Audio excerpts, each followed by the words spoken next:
ساری فائلز تم ریڈ کرو گی اور مجھے ان کی ایک رپورٹ بنا کر دے گی، سمجھ گئی؟ اسے 3-4 فائلز اس کی جانب بڑھائی تھیں۔ اتنی کیوں؟ 1 یا 2 فائلز دو مجھ سے اتنا کام نہیں ہوتا، تھک جاتی ہوں یار، ڈاکٹر نے منع کیا ہوا ہے زیادہ کام کرنے سے۔ نمل اس کی ڈرامے بازیاں دیکھ رہی تھی، نہ جانے یہ کون سا ڈاکٹر تھا جو اس کے سامنے کبھی ایسا کچھ نہیں کہتا تھا۔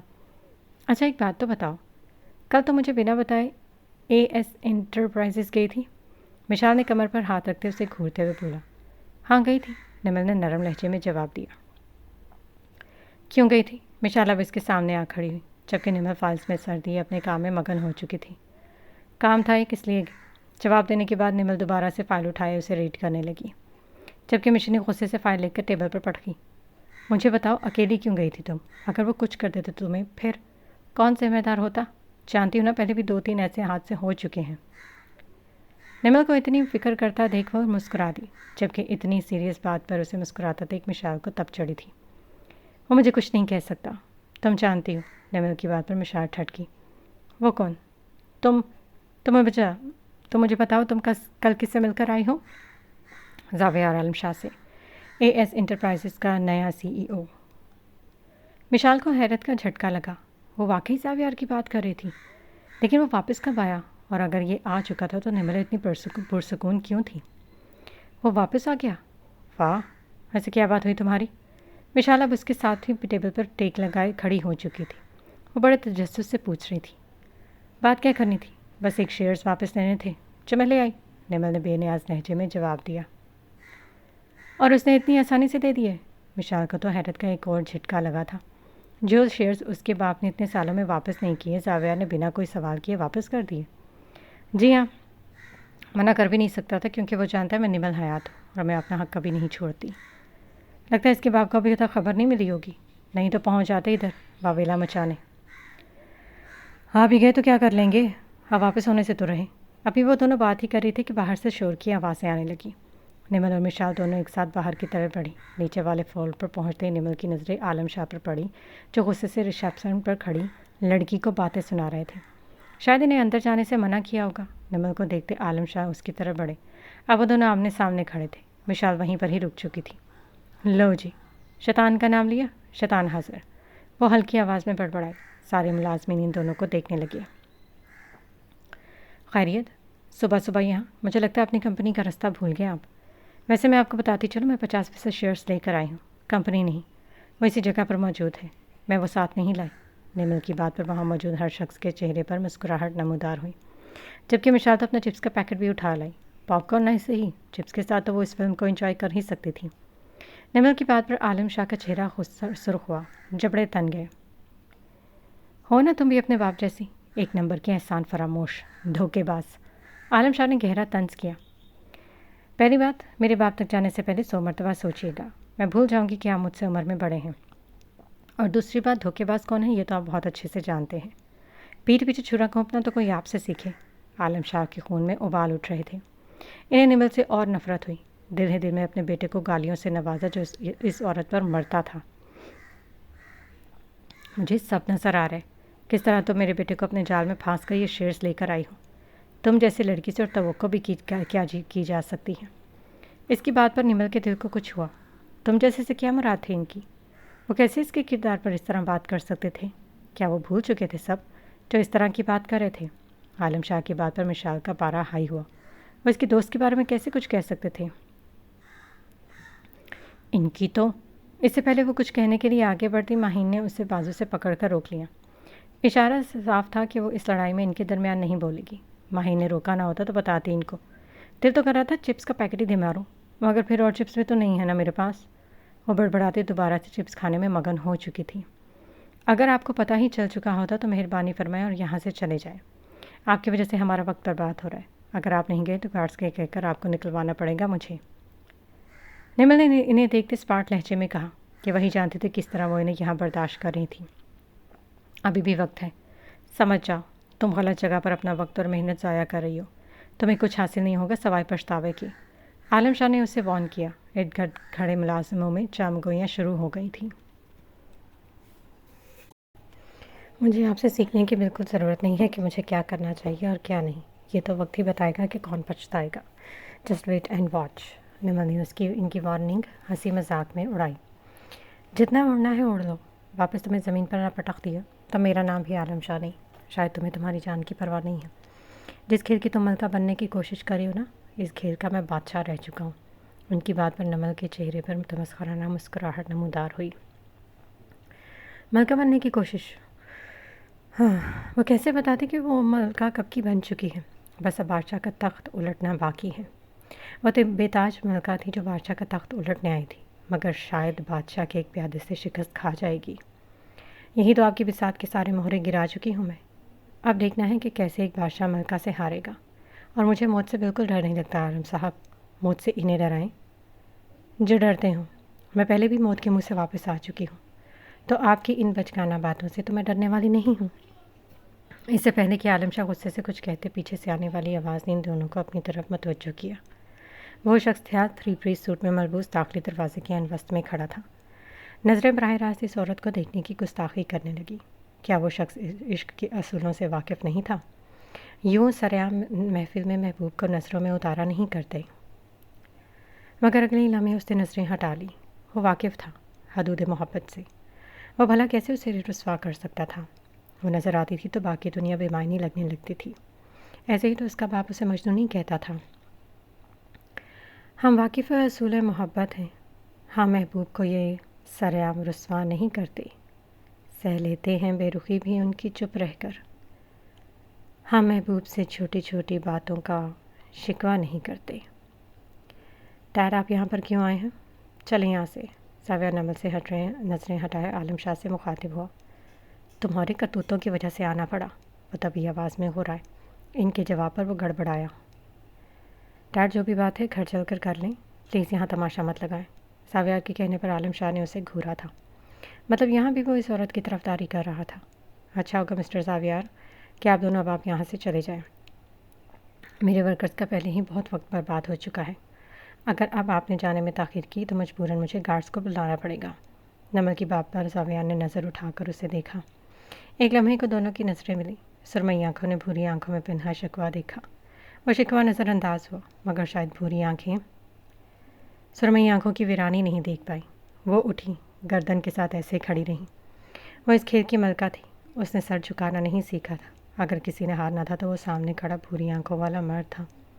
اس مرد نے نظریں ہٹا لی۔ بھرے مجمع میں وہ اسے یوں نہیں دیکھ سکتا تھا۔ تو یہ طے ہوا، محبت ہو یا جنگ، ہمیشہ جھکنا اس مرد نہیں تھا، صرف اس ظالم عورت کی خاطر۔ بس ایک دفعہ میں یہ سب کچھ ٹھیک کر دوں، پھر تمہارا حال گلا شکوہ دور کر دوں گا۔ اس پر سے نظریں ہٹاتے وہ خود سے مخاطب ہوا۔ ان آنکھوں میں اپنے لیے بے رخی دیکھنا اس کے لیے سب سے مشکل امر تھا۔ ابھی کیا کیا سہنا تھا اس مضبوط مرد نے۔ نمل کی بات پر عالم شاہ اپنے بیٹے کو تمسخرانہ انداز میں مسکرائے، جیسے کہنا چاہ رہے ہو جس عورت کے لیے تم ہمیں گھر سے نکال رہے تھے، وہ عورت تمہیں اپنی کمپنی تک برداشت نہیں کر رہی، گھر میں کیا خاک کرے گی؟ ساویار ان کی نظر کو اگنور کرتے لیے باہر کی طرف بڑھ گیا۔ پیچھے جب کہ سب واپس اپنے اپنے کام میں مگن ہو چکے تھے، مشال نمل کے قریب آئی اور اس کا ہاتھ پکڑ کر اس کے آفس کی طرف بڑھ گئی۔ مشال نے آفس میں داخل ہوتے اس کا ہاتھ چھوڑتے اسے زور سے گلے سے لگا۔ سب ٹھیک ہو جائے گا میری جان، تم فکر مت کرو، اور نہ ہی ان کی باتوں کو دل سے لگا کر بیٹھ جانا۔ میں جانتی ہوں تم باہر سے جتنی مضبوط ہو، اندر سے اتنی ہی کمزور۔ اللہ جی پر بھروسہ رکھو، سب ٹھیک ہو جائے گا۔ نمل نے دونوں بازو مشال کے گل باندھے۔ دل میں سکون سا اترا۔ اس کی زندگی میں اور کوئی اچھی چیز ہو نہ ہو، مگر دوست کمال کی تھی۔ وہ اس کے لیے اپنے رب کا جتنا بھی شکر ادا کرتی کم تھی۔ اس سے علیحدہ ہوتے نمل نے اس کے دونوں ہاتھ تھامے۔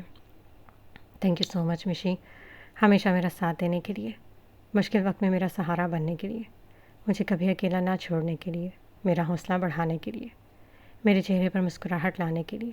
تم ساتھ ہوتی ہو تو کوئی غم نہیں لگتا۔ لو یو میری جان۔ وہ ایک ہاتھ اس کے گال پر رکھے محبت سے چور لہجے میں بولی۔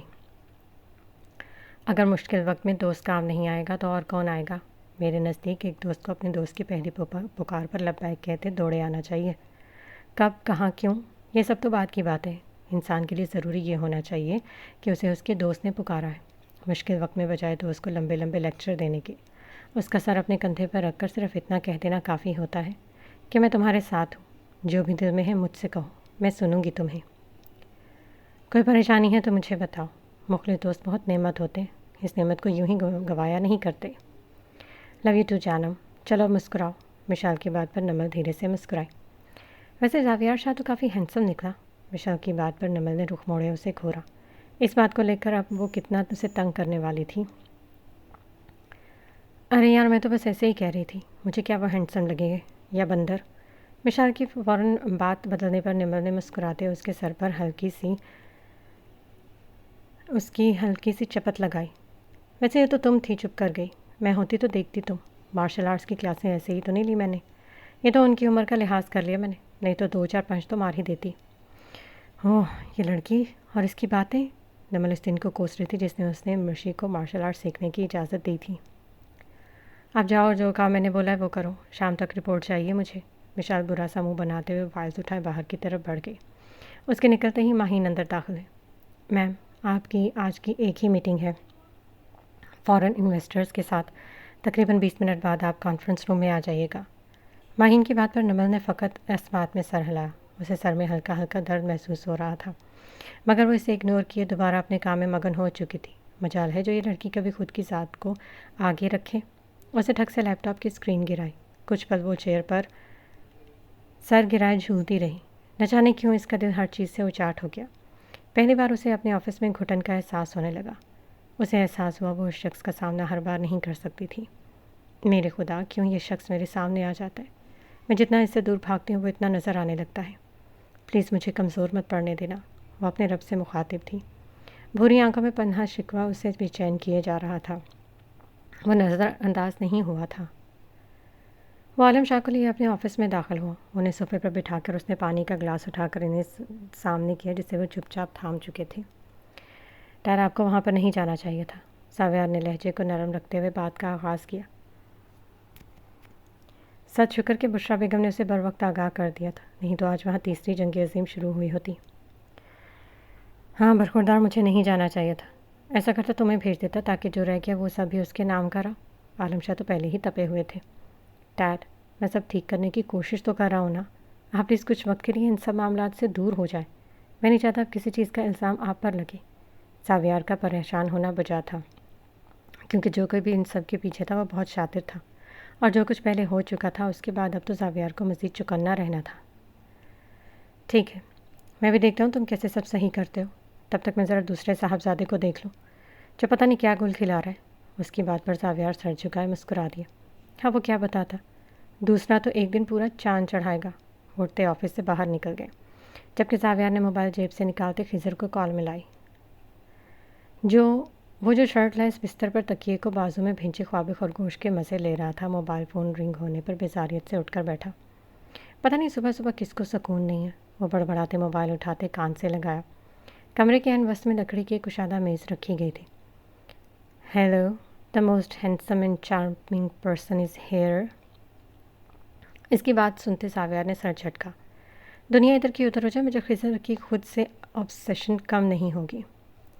جلدی اس موسٹ ہینڈسم پرسن کے چہرے کا نقشہ بگڑنے والا ہے۔ اچھا، کس کی اتنی مجال ہے جو دا گریٹ خضر عالم شاہ کو ہاتھ بھی لگا سکے؟ خضر عالم شاہ کے باپ کی ہی تو اتنی مجال ہو سکتی ہے۔ زاویار کے کہنے پر خضر تمسخرانہ انداز میں مسکرایا۔ جو شخص مجھ سے سیدھے منہ بات نہیں کرتا وہ مجھ پر ہاتھ اٹھائے گا۔ ایسا بھی کیا ہو گیا؟ کیونکہ انہیں تمہارے کرتوتوں کا پتہ چل چکا ہے بیٹا، اب اپنی خیر مناؤ۔ کون سے کرتوت؟ میں نے تو کچھ کیا ہی نہیں۔ وہ صاف مکر گیا۔ بھلا وہ معصوم بھی کچھ کر سکتا تھا سوائے محبت کے، چاہے وہ خود سے ہو یا اس لڑکی سے۔ اچھا، تو پھر وہ سبزی کی ریڑھی لگائے کون سا بزنس چلا رہا تھا؟ اس کی بات پر خضر جھٹکے سے بیڈ پر اٹھ کھڑا ہوا۔ کیا آپ کو، میرا مطلب ان کو کیسے پتہ چلا؟ ہاں، وہ تمہارا ہی باپ ہے بیٹا، پل پل کی خبر ہوتی ہے ان کو۔ ویسے ایسی بھی کیا آن پڑی تھی جو تمہیں سبزیاں بیچنی پڑی؟ زاویار نے پرسوچ انداز میں سوال کیا۔ ڈرامے باز سب جانتے بوجھتے بھی اسے سننا چاہتا تھا۔ میں سبزیاں نہیں بھیج رہا تھا بھائی، وہ ہلکی آواز میں منمنایا۔ تو پھر کیا ریڑھی والے پر لائن مار رہے تھے؟ حد ہی ہوگی بھلا، اس کا ٹیسٹ اتنا بھی برا نہیں تھا۔ استغفر اللہ، اتنے برے دن نہیں آئے ابھی میرے کہ ایک بڈھے پر لائن مارتا پھروں، میں بس ان کی مدد کرنے گیا تھا۔ خضر تو غصہ ہی ہو گیا۔ بھلا ساری دنیا میں لائن مارنے کے لیے وہ بڈھا ہی نظر آیا تھا مجھے؟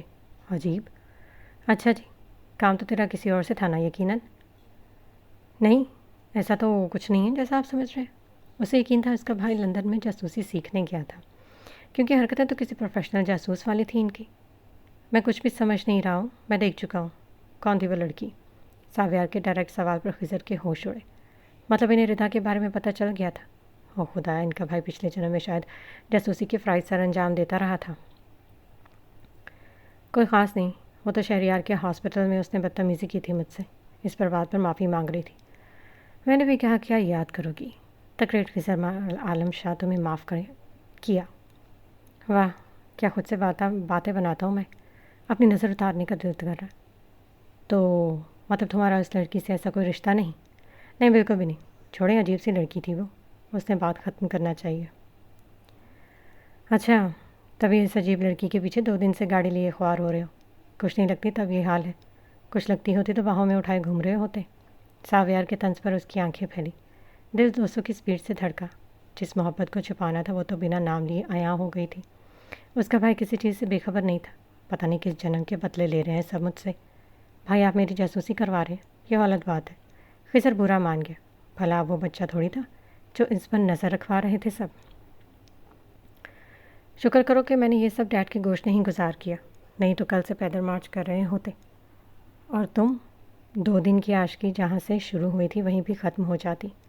ساویار اب اپنی چیئر پر بیٹھ گیا، اس کا سیکرٹری وکاس ہاتھ میں کچھ فائلز تھامے مؤدب انداز میں اس کے سامنے کھڑا تھا۔ ساویار نے خضر کو وارن کرنے کے بعد اب کال بند کرتے وکاس کو مخاطب کیا۔ بتاؤ کوئی نئی بات جس سے میں بے خبر ہوں؟ وہ آنکھیں موندے سر راکنگ چیئر پر گرایا اب جھول رہا تھا۔ آنکھیں بند ہونے پر بس ایک عورت کا چہرہ نمودار ہوا۔ سر، آج ان کی فارن انویسٹرز کے ساتھ میٹنگ ہے، مجھے لگتا ہے وہ ان کے ساتھ کانٹریکٹ سائن کر لیں گے۔ وکاس کی بات پر اس نے سر ہلایا، آنکھیں ہنوز بند تھیں۔ اور کچھ؟ میں پہلے سے جانتا ہوں یہ سب۔ اس کا خفا خفا چہرہ آنکھوں کے سامنے آیا، اسے تو یہ چہرہ ہر چہرے سے زیادہ عزیز تھا۔ جب وہ نظر آتی تو باقی سب دھندلا ہو جاتا تھا۔ سر، وہ لوگ ہمارے ساتھ بھی کانٹریکٹ سائن کرنا چاہتے ہیں، ابھی تک آپ کے جواب کے منتظر ہیں۔ آپ کہیں تو ایک میٹنگ رکھوا لیں، آپ ان سے براہ راست بات کر لیجیے گا۔ ساویار نے دھیرے سے آنکھیں کھولی، اس کی بھوری آنکھوں میں الگ چمک تھی، یہ چمک بہت کم دکھائی دیتی تھی۔ ایسا کرو انہیں پیغام پہنچا دو کہ ہم نے ان کے ساتھ ڈیل کرنے کو تیار ہیں، مگر شرط یہ ہے کہ وہ اس ڈیل میں ایج کی کمپنی کو بھی ساتھ میں شامل کریں گی۔ دونوں کمپنیز ایک ساتھ کام کریں گی اس پروجیکٹ پر۔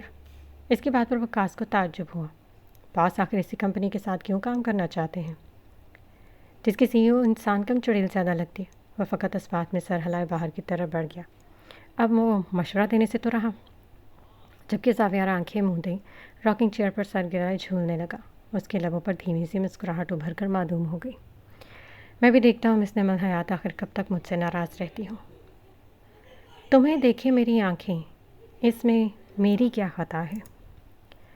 حال کیا ہے میرے دل کا، یہ تو بس مجھ کو پتہ ہے۔ وہ بھلکی آواز میں گنگنا رہا تھا، آخر کب تک سب چھپے گا اور جھوٹ کا راج چلے گا؟ اب بازی پلٹنے کی باری تھی۔ شیشے کی بلند عمارت کی سب سے اوپری منزل پر واقع وہ آفس اپنی شان و شوکت میں کسی کارپوریٹ سلطنت سے کم نہیں لگتا تھا۔ کمرے کی ایک پوری دیوار فرش سے چھت تک شفاف شیشے پر مشتمل تھی، جہاں سے شہر کی مصروف سڑکیں، دور افتادہ فلک پوش عمارتیں اور ان کے درمیان ریگتی گاڑیاں کسی خاموش منظرنامے کا حصہ معلوم ہوتی تھیں، جس پر لیپ ٹاپ، چند فائلیں، ایک سلور پین سٹینڈ، کرسٹل کا پیپر ویٹ اور تازہ کافی کا آدھا مگ بھرا ہو رکھا تھا۔ دائیں جانب دیوار کے ساتھ کتابوں کی ایک نفیس شیلف تھی، جس میں قانون، بزنس اور نفسیات کی کتابیں ترتیب سے رکھی تھیں۔ ایک کونے میں سبز پتوں والا لمبا انڈور پلانٹ کمرے کی سنجیدگی میں ہلکی سی تازگی گھول رہا تھا۔ وہ اپنی پوری توجہ اسکرین پر جمائے بیٹھا تھا، کبھی کسی فائل پر دستخط کرتا، کبھی لیپ ٹاپ پر چند سطریں ٹائپ کرتا اور کبھی سامنے رکھی دستاویز کا باریک بینی سے جائزہ لیتا۔ اس کے چہرے پر ایسی سنجیدگی تھی جیسے دنیا کا باقی شور اس کمرے کی دہلیز پر آ کر رک گیا ہو۔ اتنے میں اس کا موبائل فون رنگ ہوا۔ پہلے تو اس نے منہ بنایا، مگر کال کرنے والے کا نام دیکھ کر اس کے لب مسکراہٹ میں ڈلے۔ اس نے کرسی کی پشت سے ٹیک لگائی، گہرا سانس لیا اور کال ریسیو کرتے ہوئے فون کان سے لگایا۔ بڑے لوگوں نے ایسا کیسے یاد کر لیا مجھ غریب کو؟ کہیں غلطی سے تو ادھر کا نمبر نہیں ملا دیا؟ کیونکہ تمہارا رابطہ تو یقیناً ڈونلڈ ٹرمپ، کیم جان جیسے امیر اور اعلیٰ رتبے والے لوگوں سے ہوتا ہوگا۔ کال اٹھاتے ہی اس نے گہرا طنز کیا۔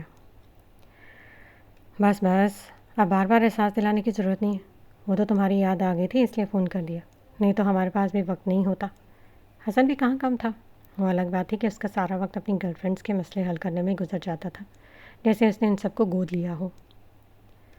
شکر ہے یاد تو آئی میری تم لوگوں کو، نہیں تو مجھے لگا تھا بڑے بھائی بڑے ہی بے مروت دوست پالے ہوئے تھے میں نے۔ ویسے حیدر کیسا ہے؟ ساویار کی بات پر حسن نے ساتھ کھڑے حیدر کو کوہنی ماری، جس نے آنکھوں ہی آنکھوں میں اس سے اشارہ کیا۔ یار ساویار تیرے لیے ہم نے گفٹ بھیجا ہے، شاید باہر جا کر دیکھ پہنچ گیا ہو۔ گفٹ والی بات پر ساویار کو حیرت کا جھٹکا لگا، وہ کرسی پر سیدھا ہوا، شاید اسے سننے میں غلطی ہوئی ہوگی۔ اتنے سالوں میں کبھی اپنے پیسوں سے کافی تک تو پلائی نہیں، اب اچانک سے گفٹ، لگتا ہے دماغ سے ہل گئے ہیں دونوں۔ حسن کے اصرار پر وہ اٹھ کر باہر کی طرف بڑھا، موبائل فون ابھی بھی کان سے لگا ہوا تھا۔ دروازہ کھولنے کی دیر تھی کہ وہ دونوں ایک ساتھ اس پر حملہ آور ہوئے اور اس کے سینے سے جا لگے۔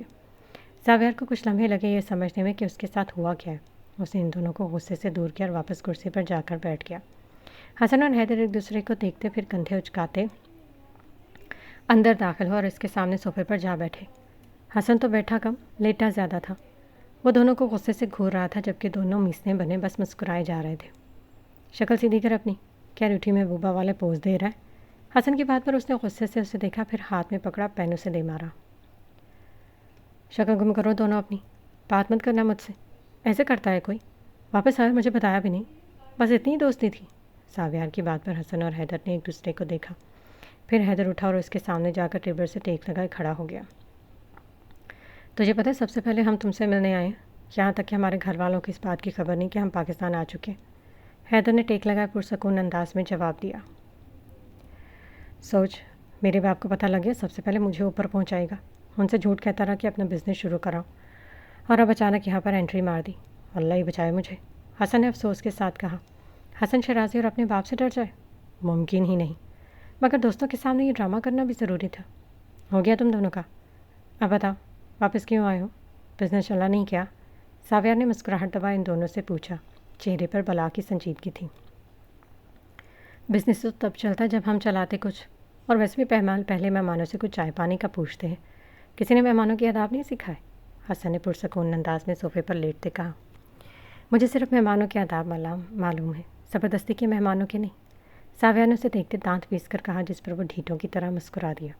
مطلب صاحب تھا، اسے کوئی فرق نہیں پڑتا، جو بھی کہو۔ چل اب جلدی سے کافی آرڈر کر، پھر اس کے بعد باہر چل کر کھائیں گے کچھ، یہاں مجھے گھٹن ہو رہی ہے، ذرا اسی کی سپیڈ تو بڑھا حیدر۔ اس کی ڈرامے بازیوں پر ساویار کا خون کھولنے لگا۔ خبیث انسان، شرم تو تجھے بالکل نہیں آ رہی ہوگی، تیرے باپ کو پتہ لگے کومے میں چلا جائے گا کہ ان کا بیٹا ان کی آدھی جائیداد اپنی گرل فرینڈس پر خالی کر چکا ہے، مگر خود ان پیسوں سے کافی نہیں پی سکتا۔ ساویار کی بات پر حیدر کی ہنسی چھوٹی۔ تم لوگوں سے تو میرا رحم دل ہونا برداشت نہیں ہوتا، اب اگر ساری لڑکیاں مجھ پر مرتی ہیں، تم لوگوں کو منہ نہیں لگاتی، تو اس میں میرا کیا قصور؟ اب میں نے تھوڑی نہ کہا تھا چرسیوں والی شکلیں لے کر پیدا ہو۔ ہاں، اس کی رحم دلی باپ کو کنگلا کر کے ہی ختم ہونی تھی۔ بندہ سب کچھ ہو مگر تجھ جیسا رحم دل نہ ہو، ساویار نے تب کر کہا۔ بات بات پر گرل فرینڈ کا تانا کیوں دے رہے ہو؟ میں سب سمجھ رہا ہوں، اگر چاہیے تو میں ایک عدد دے سکتا ہوں۔ اس نے فراغ دلی سے آفر کی، جس پر ساویار پیپر ویٹ اٹھا کر اسے مارنے لگا تھا، مگر حیدر نے بر وقت اس کے ہاتھ سے لے لیا۔ ویسے آج کل تیری گرل فرینڈس کا کیا نمبر چل رہا ہے؟ حسن نے بڑی سنجیدگی سے انگلیوں پر گننے کی اداکاری کی۔ رک، دو نے بریک اپ کر لیا تھا، ایک نے بلاک کر دیا، نئی والی کو شامل تو کروں تو… حیدر نے اپنا سر پکڑ لیا۔ جتنی سنجیدگی سے تو گرل فرینڈس کا حساب لگا رہا ہے، اگر کسی بجٹ کا لگا رہا ہوتا تو آج باپ سے چھپنے کی ضرورت نہ پڑتی۔ ساویار نے اسے دیکھتے کہا، اسے چھو تو چل میرے ساتھ، کہیں باہر جا کر لنچ کرتے ہیں، پھر اس کے کارنامے بھی سناؤں گا۔ حیدر نے اس کا بازو پکڑتے اسے کھینچا۔ یار ابھی نہیں جا سکتا، تھوڑی دیر صبر کر لو، بہت ضروری میٹنگ ہے، اور تم لوگوں کو پتہ ہے میرے ڈیڈ کا ذرا سی کوتاہی برداشت نہیں کرتے۔ میں تب تک ادھر تم لوگوں کے لیے کافی آرڈر کرتا ہوں۔ اس نے لیپ ٹاپ آن کرتے ایک سرسری نظر حسن پر ڈالے حیدر سے کہا۔ ساویار اس وقت سفید شرٹ کے ساتھ سیاہ پینٹ سیبتن کیے ہوئے تھا، جبکہ اس کا سیاہ کوٹ کرسی کے ہینڈل پر لٹک رہا تھا، جیسے ابھی گر کر زمین کو سلامی پیش کرے گا، جبکہ حسن نے سیاہ جینس پر سیاہی شرٹ پہنی ہوئی تھی۔ حیدر نے نیلے رنگ کی سلیو لیس شرٹ کے ساتھ نیلی جینس پہنی ہوئی تھی۔ اس سے پہلے کہ کوئی کچھ کہتا، ساویار کا فون رنگ ہوا۔ وہ پہلی فرصت میں کال اٹھاتا، موبائل کان سے لگایا، مگر آگے سے ملنے والی خبر نے جیسے ان کے جسم کا سارا خون نچوڑ لیا۔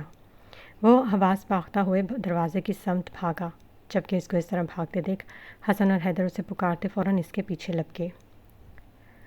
وہ اپنے آفس کا کام ختم کرتے یا جلدی نکل گئی تھی۔ اسے کچھ وقت خود کے ساتھ گزارنا تھا، اکیلے، تنہائی میں۔ جب اس کا دل بھاری ہوتا وہ ایسی جگہ کا انتخاب کرتی تھی، کیونکہ تنہائی میں انسان دنیا سے نہیں خود سے ملاقات کرتا ہے۔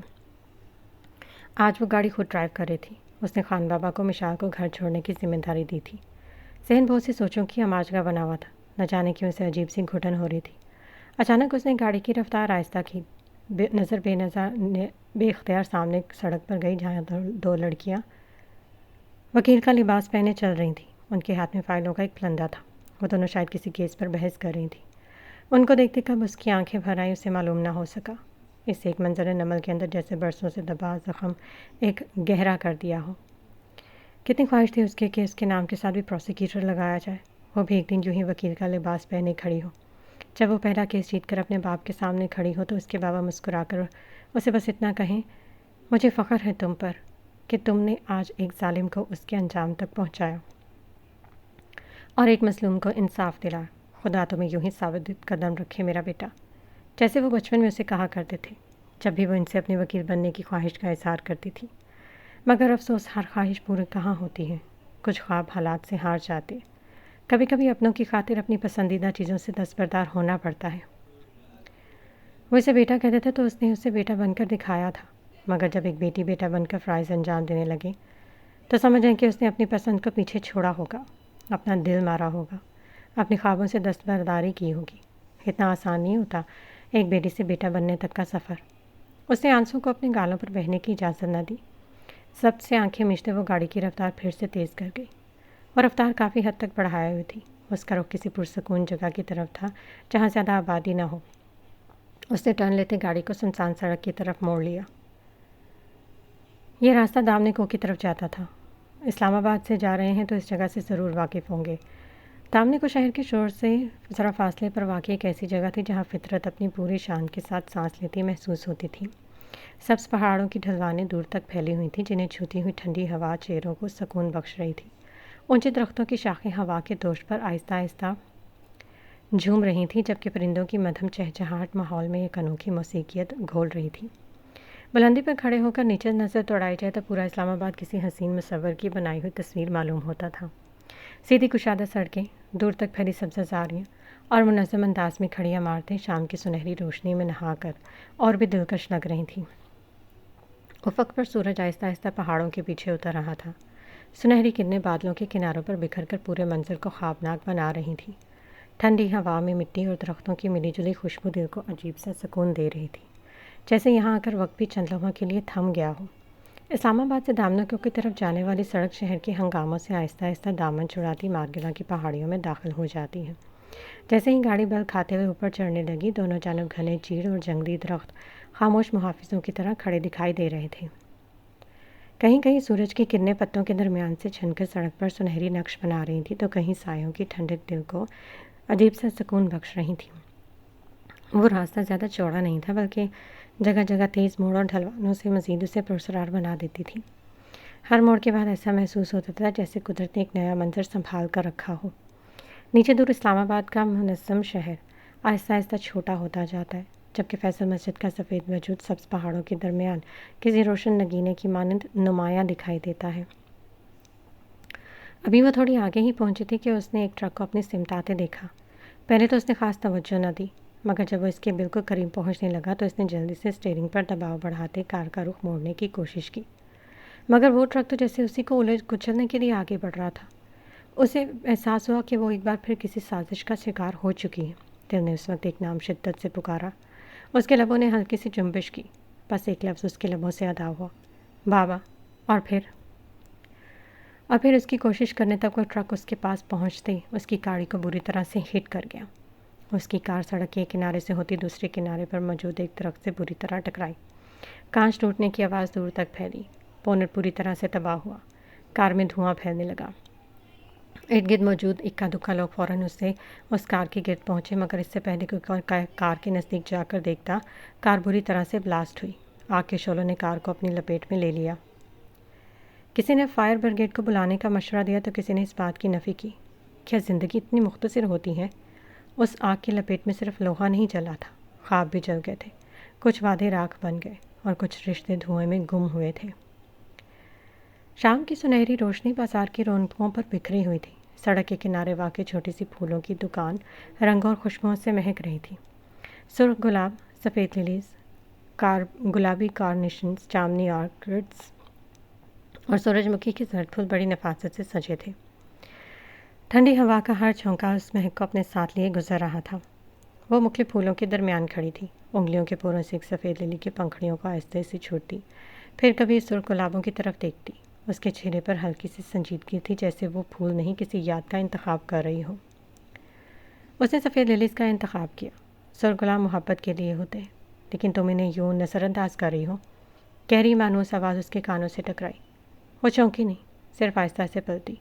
چند قدم کے فاصلے پر وہ کھڑا تھا، ہاتھ جیبوں میں ڈالے، لبوں پر ہلکی سی مسکراہٹ سجائے، اور نظریں صرف اسی پر مرکوز تھیں۔ وہ محسوس نگاہوں سے اسے ہی دیکھ رہا تھا۔ وہ 2 قدم چل کر آگے آیا اور اس کے عین سامنے کھڑا ہو گیا۔ اس نے محسوس کیا کہ وہ شخص اس میں قد میں کافی لمبا تھا۔ اس سے بات کرنے کے لیے اسے گردن اٹھانی پڑتی تھی۔ وہ اسے دیکھتے بے نیازی سے دوبارہ پھولوں کی طرف متوجہ ہوئی۔ آپ کا یہاں آنا اتفاق ہے یا تعاقب؟ اس نے پھولوں کی ٹوکری سے نظریں ہٹائے بغیر پوچھا۔ وہ مسکرایا۔ اگر کہوں قسمت تو یقین کرو گی؟ نہیں۔ اگر کہوں دل کھینچ لایا ہے؟ اس نے پہلی بار اس کی طرف دیکھا۔ پھر بھی نہیں۔ وہ ہلکے سے ہنسا۔ تمہیں کال کرنا دنیا کا مشکل ترین کام ہے، اور آپ کو خوش فہمیوں سے نکالنا شاید اس سے بھی مشکل۔ کچھ بات کرنی تھی مجھے۔ اچھا، کیا بات کرنی ہے آپ کو؟ اس کے اتنے میٹھے لہجے پر خضر تو اشش کر اٹھا۔ ابھی ذرا سا غصہ دلاؤ تو میڈم کو تو آپ جناب والی ساری تمیز بھول کر تم پر آ جائے گی۔ وہ صرف سوچ ہی سکا، کہنے کی ہمت جو نہ تھی۔ اتنی جلدی بھول گئی تم؟ حسن کیفے میں کچھ کہا تھا میں نے؟ کہا کیا تھا؟ سیدھا پرپوز کیا تھا، وہ بھی دھوپ میں جل کر۔ وہ بس دل میں سوچ سکا۔ میں نے تو کوئی جواب نہیں دیا تھا۔ وہ اس کے تاثرات دیکھتے اپنے مسکراہٹ دبائے سنجیدہ لہجے میں بولی۔ مگر تم نے انکار نہیں کیا تھا؟ وہ پریشان ہوا۔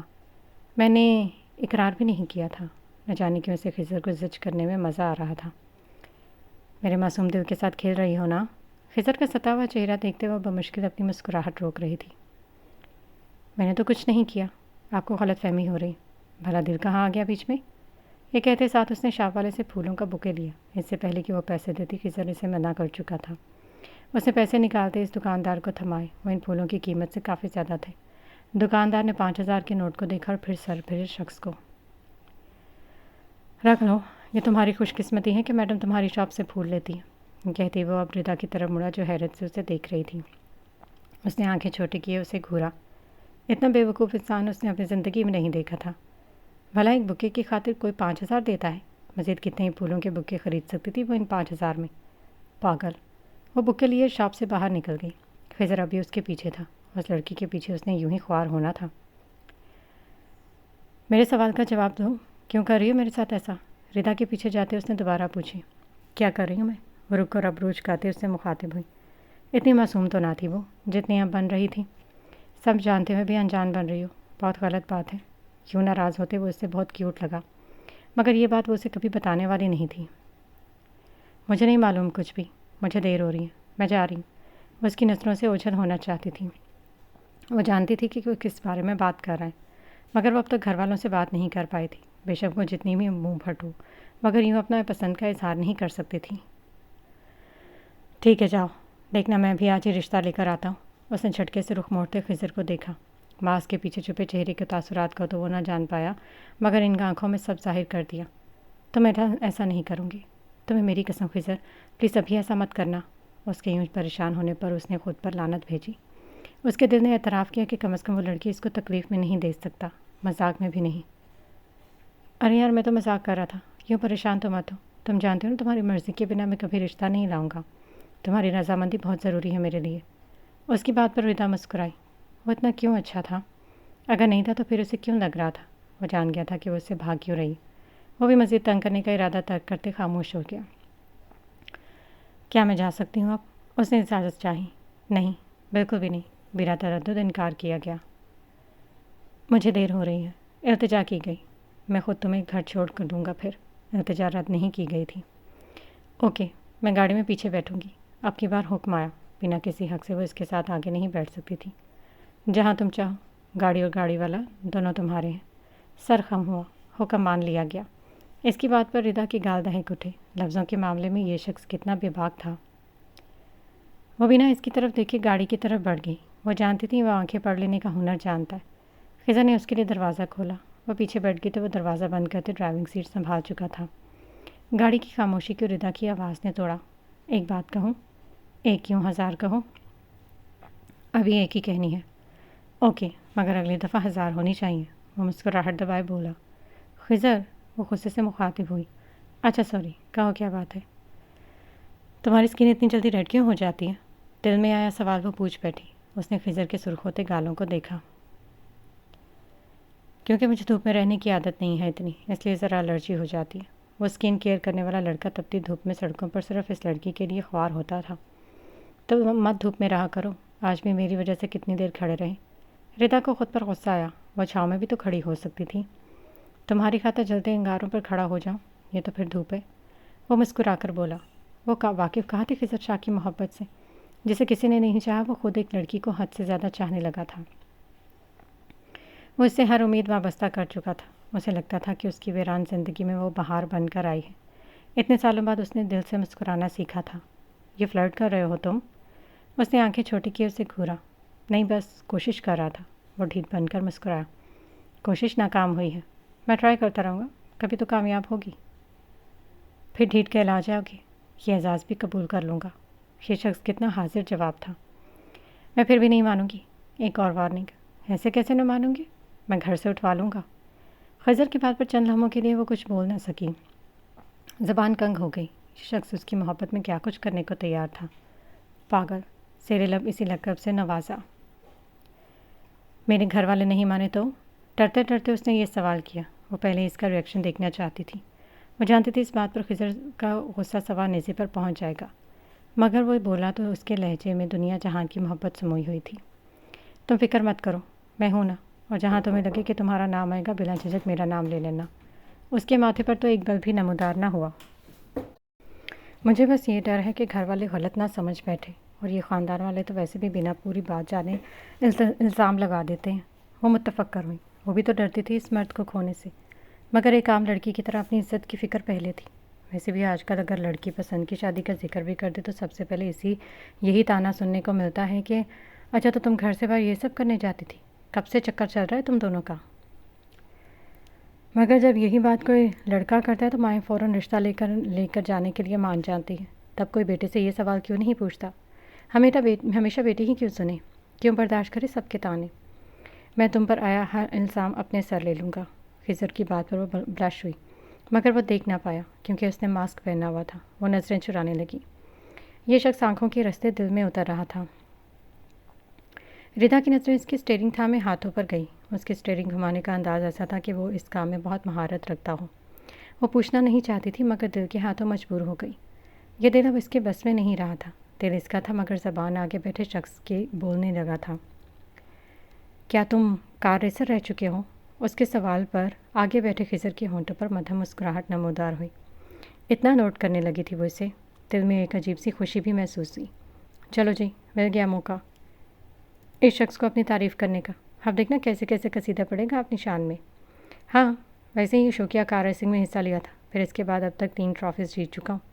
کوئی عام بندہ نہ سمجھ لینا مجھے جیسا بندہ چراغ کیا پورا لیمپ لے کر ڈھونڈو گی تب بھی نہیں ملے گا۔ دائیں ہاتھ سے اپنے بال سنوارتے اس نے اترا کر جواب دیا۔ ہاں، کیا ہوتا جو شخص اپنی خوبیاں نہ گنواتا؟ پڑ گئی اس کے کلیجے میں ٹھنڈ۔ دیکھتا ہوں اب کیسے نہیں پٹے گی۔ وہ دل میں سوچتا مسکرایا۔ تم کچھ زیادہ ہی خوش فہم نہیں ہو؟ کیوں؟ تم جل رہی ہو میری خوبصورتی اور خوبصورتی سے۔ خوش فہمیاں تو خضر عالم شاہ پر آ کر ختم ہو جاتی تھی۔ جلے میری جوتی، کچھ تو جلا نا۔ خضر، پھر سے مجھے غصہ دلا رہے ہو؟ اچھا ٹھیک ہے، سوری، تم بھی بہت پیاری ہو مگر مجھ سے ذرا کم۔ 2 منٹ چپ کرنے کے بعد اس کی زبان میں پھر سے کھجلی ہوئی تھی۔ ویسے مجھے لگتا ہے تم مجھ پر مرتی ہو۔ جی نہیں، ابھی میں زندہ رہنے کا ارادہ رکھتی ہوں۔ تم مانو یا نہ مانو، ہینڈسم تو میں ہوں، اور جن نظروں سے تم مجھے دیکھ رہی تھی صدقہ دینا پڑے گا مجھے تمہاری آنکھوں کا۔ آخری الفاظ اس نے دل میں کہے۔ تمہیں دماغ کے ڈاکٹر کے پاس جانا چاہیے۔ اوپر والا پورشن اپنی جگہ سے ہلا ہوا ہے۔ ہاں یہ تو صحیح ہے، اپنی جگہ سے ہلا تو ہوا ہے، مگر دماغ نہیں میرا دل۔ تم لا علاج مریض ہو، جسے عشق کی بیماری لگ جائے اسے شفا سے کیا لینا؟ اس کی ایسی باتوں پر اس کا دل چاہے کہ وہ کہیں خود کو چھپا لے۔ سب سے بڑی غلطی جو آج اس کی گاڑی میں آ گئی۔ کچھ میں بول دیتا یہ بندہ، اف میرا دل میرے بس میں نہیں رہنے دے گا یہ شخص۔ اللہ جی نے شکل بھی اتنی معصوم دی ہے اس کو، کیا ہی کہوں میں۔ اپنے دل کی کلاس تو میں گھر جا کر لوں گی۔ میرا گھر آ گیا، اتارو مجھے، وہ خفا خفا سی مخاطب ہوئی۔ اس نے گاڑی روکتے فرنٹ مرر سے اسے دیکھا، آنکھوں میں ڈھیر ساری خفگی لیے وہ دروازہ کھولنے کی کوشش کر رہی تھی، جو شاید تب تک نہیں کھلتا جب تک خضر صاحب اسے ان لاک نہ کر دیتے۔ اچھا سوری، میں سوری بول رہا ہوں نا، اب تو مان جاؤ کہ یہ کہتی ہو تو کان پکڑ لیتا ہوں۔ ایک ہاتھ سے کان پکڑے وہ پیچھے اس کی طرف مڑا۔ اس کے یوں کان پکڑنے پر اس کے لب مسکراہٹ میں ڈھلے۔ کتنا پاگل تھا یہ شخص، اتنا ہی نرم دل بھی۔ اس نے سوچ لیا تھا وہ آج ضرور اپنے بھائی سے خضر سے متعلق بات کرے گی۔ ایک ہاتھ دروازے کے ہینڈل پر رکھے، دوسرے ہاتھ میں سفید لیلس کا بکے تھامے وہ اس کی طرف مڑی۔ کر دیا معاف، اب جانے بھی دو مجھے، اس نے مصنوعی غصے سے کہا۔ آنکھوں میں ابھی تک خفگی تھی، جبکہ گال تو دہک کر لال ہو گئے تھے۔ تم یہ بات پیار سے بھی کہہ سکتی تھی، یوں غصہ کرو گی تو میں برا مان سکتا ہوں؟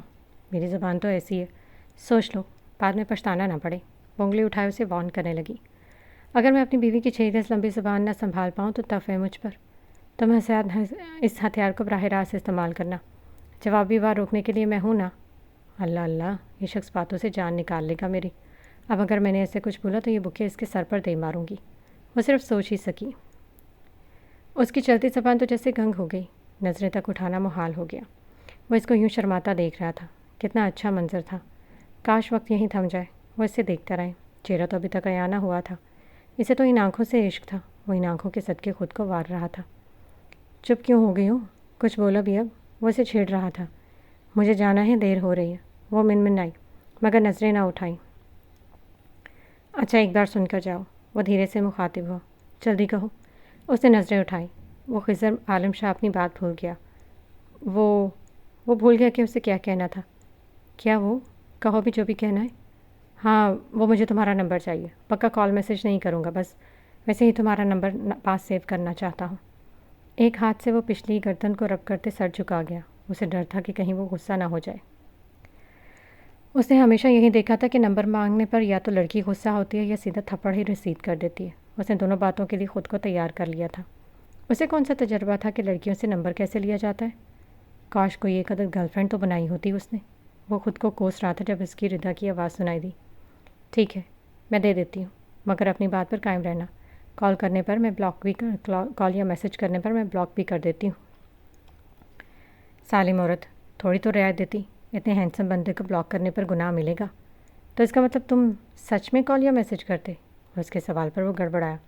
نہیں، مگر کبھی غلطی سے ہاتھ لگ جائے تو کچھ کہا نہیں جا سکتا نا، بس اسی لیے۔ وہ معصوم شکل بنا کر گویا ہوا۔ اوہ خضر، تم مجھے پاگل کر دو گے، مجھے پتا تھا تم بھی یہی ضرور کرو گی، مجھے ایسا ہینڈسم دیکھ کر سب یہی کہتی ہیں۔ بھلا اتنا زیادہ حسن تم برداشت نہیں کر پا رہی نا؟ یہ شخص خود پر ایک کتاب لکھ سکتا تھا۔ اگلی دفعہ نہ ملنے پر میں تمہیں آئینہ دوں گی، ساری خوش فہمیاں دور ہو جائیں گی، وہ تعصب سے کہتی گاڑی سے باہر نکلتی جلدی سے اندر کی طرف بڑھ گئی، جبکہ خضر تب تک اس سے نگاہیں نہ ہٹا پایا جب تک وہ نظروں سے اوجھل نہ ہو گئی۔ گاڑی ریورس کرتے اس کی نظر گاڑی کے سائڈ مرر پر پڑی تو بے ساختہ اس کے منہ سے ماشاءاللہ نکلا۔ ویسے پیارا تو میں ہوں یار، یا شاید اس سے ملاقات کا اثر ہے، جو بھی ہے، مگر مجھے لگتا ہے اس ڈریس میں زیادہ پیارا لگتا ہوں۔ کل ہی جا کر ایسے 5-6 جوڑے لے کر آؤں گا، لیکن مجھے نظر لگ گئی تو دادو سے کہتا ہوں جا کر نظر اتارے میری۔ وہ خود سے باتوں میں مگن تھا جب گاڑی کے تیز ہارن کی آواز کانوں سے ٹکرائی۔ وہ گاڑی سڑک کے بیچوں بیچ کھڑی کر کے بھول چکا تھا، پیچھے کھڑی گاڑی کا رستہ بلاک ہو چکا تھا۔ گاڑی کے مسلسل ہارن پر خضر ہوش کی دنیا میں لوٹا۔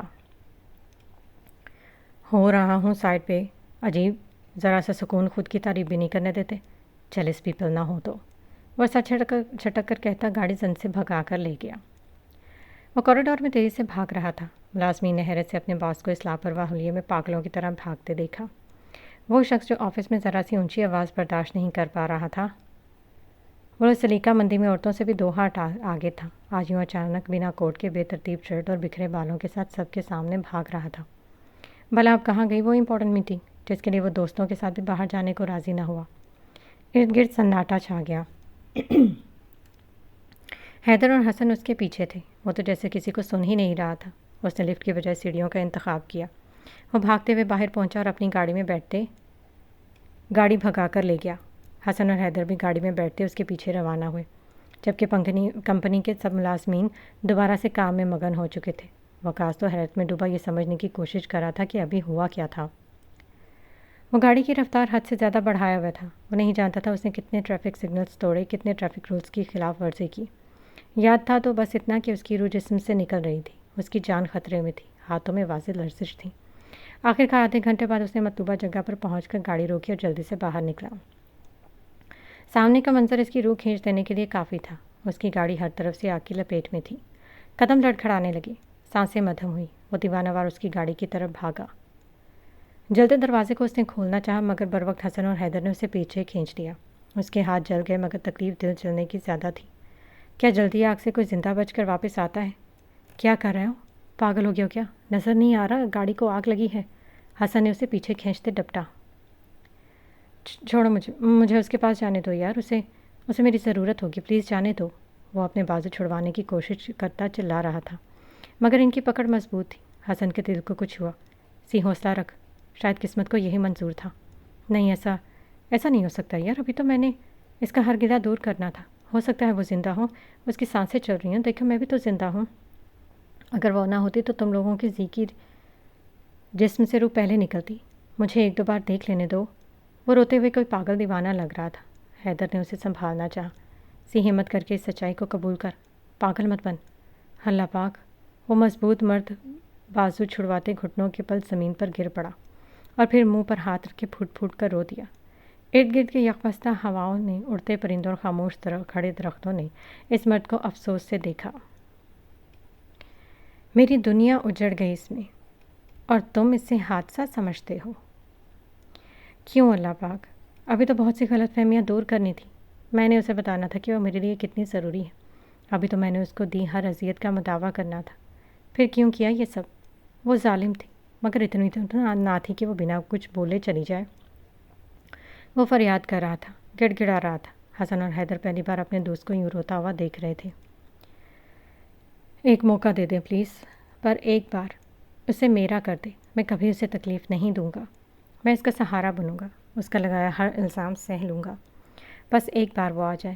وہ شخص اگر روتا نہ تو یقیناً دل پھٹنے سے مر جاتا. وہ صرف محبت ہوتی تو وہ سنبھل جاتا، مگر وہ تو سالوں پہلے لگا ایک روگ تھی جو عشق بن کر روح میں بس چکی تھی. اس سے دستبردار نہیں ہو سکتا تھا. وہ زور زور سے چلا رہا تھا. اس کی آواز ان درختوں سے ٹکرا کر واپس پلٹ رہی تھی. لوگ حیرت سے اس شخص کو دیکھ رہے تھے جو ٹوٹا بکھرا آہو فریاد کر رہا تھا. وہ اس اذیت کا حقدار نہیں تھا. وہ ٹوٹا تھا، بہت بری طرح ٹوٹا تھا.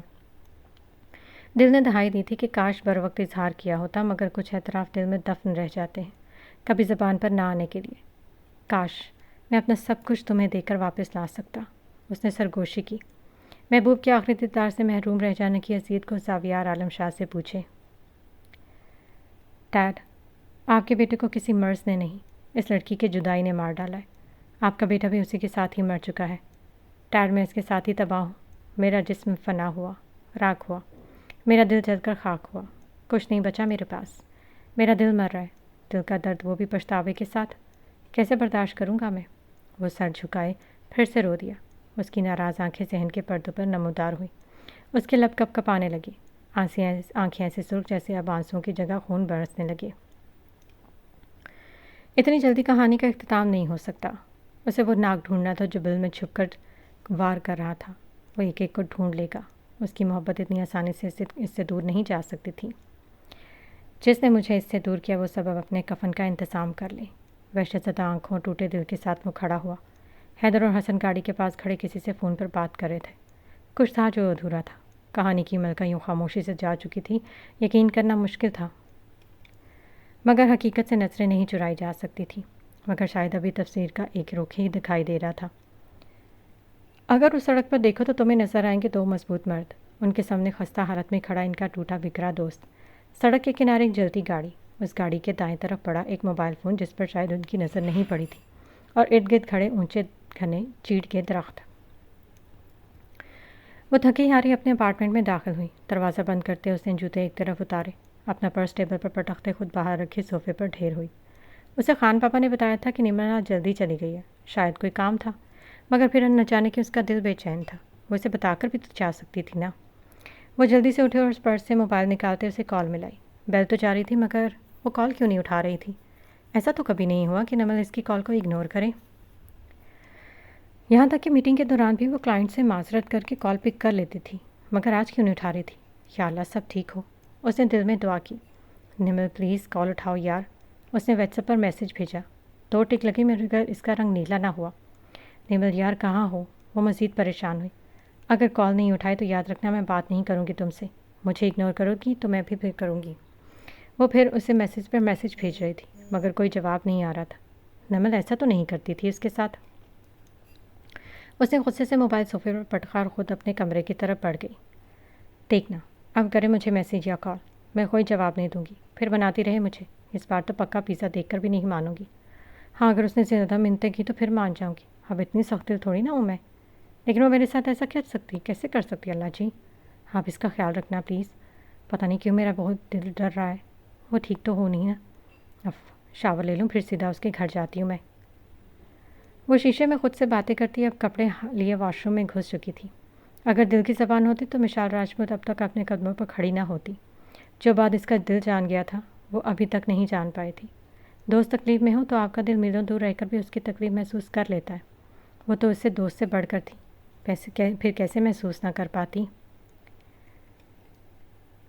وشال کو کہاں پتہ تھا کہ پل بھر میں اس کے قدموں کے نیچے سے زمین سرکنے والی ہے۔